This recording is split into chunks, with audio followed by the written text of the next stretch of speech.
दोस्तों, आज की मेरी कहानी है कंगाल। रूपा ने अपने कमरे से बाहर निकलकर इधर उधर देखा। वह अपनी ननद वैशाली को आंगन में देखकर दबे पांव ननद के कमरे की ओर बढ़ चली। वैशाली 10 दिन पहले ही मायके आई थी और आज थोड़ी देर बाद वह ससुराल जाने के लिए निकलने वाली थी। रूपा चुपके से अपनी ननद के कमरे में पहुंची और थोड़ी देर के बाद जैसे ही वह अपनी ननद के कमरे से बाहर निकली, उसकी सास तारा जी ने उसे पकड़ लिया और जोर से चिल्लाते हुए बोली, सीमा, वैशाली, यहाँ आओ। देखो तुम्हारी चहकती रूपा रानी क्या गुल खिला रही है। सास को सामने देखते ही रूपा थर थर कांपने लगी।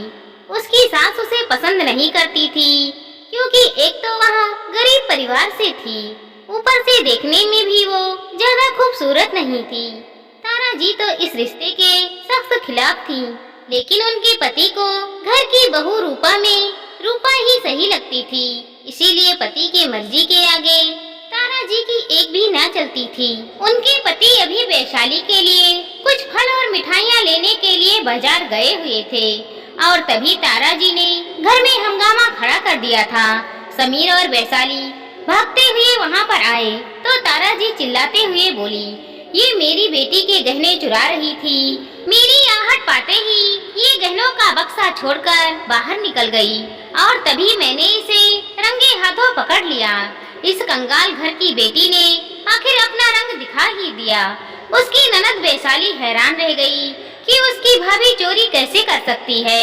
समीर कहने लगा, माँ, आपको कोई गलत फहमी हुई है, रूपा ऐसी बिल्कुल भी नहीं है।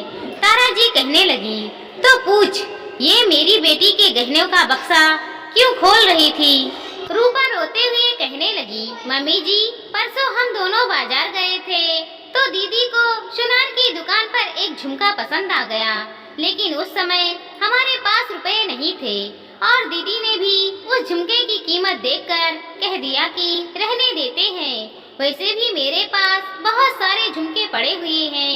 फिर मैं घर आई और मैंने अपनी बचत किए रुपए निकालकर अगले दिन ही वो झुमका खरीद लाई। मैं दीदी को सरप्राइज देना चाहती थी, इसीलिए वह झुमका मैं उनके ज्वेलरी के बक्से में रखने के लिए आई थी। सच्चाई जानकर तारा जी का चेहरा मिलन पड़ गया। समीर कहने लगा, माँ देखो, आप रूपा को कितना गलत समझ रही थी। वैशाली भी कहने लगी, हाँ माँ, भाभी तो दिल की बहुत अच्छी है, आप उन पर ऐसे इल्जाम कैसे लगा सकती हैं। आपको पहले उनसे पूछ लेना चाहिए था ना कि वह क्या कर रही थी। आपने तो सीधे सीधे भाभी को चोर ही ठहरा दिया। तारा जी अब किसी से नजर नहीं मिला पा रही थी। बिना सोचे समझे किसी पर भी झूठा इल्जाम लगाने पर ऐसे ही शर्मिंदगी का सामना करना पड़ता है। समीर और वैशाली ने उन्हें बहुत समझाया कि घर की बहू का भी एक सम्मान होता है और इस तरह यदि छोटी छोटी बातों में उनका दिल दुखाया जाएगा तो सास बहू में विश्वास नाम की चीज ही नहीं रह जाएगी। ऐसी छोटी छोटी बातों पर वैशाली की सास अपने बहू पर शक किया करती थी। आज वैशाली की सास को समझ में आ गया था कि बहू को समझने की कोशिश करनी चाहिए, बिना सोचे समझे उस पर झूठा इल्जाम नहीं लगाना चाहिए।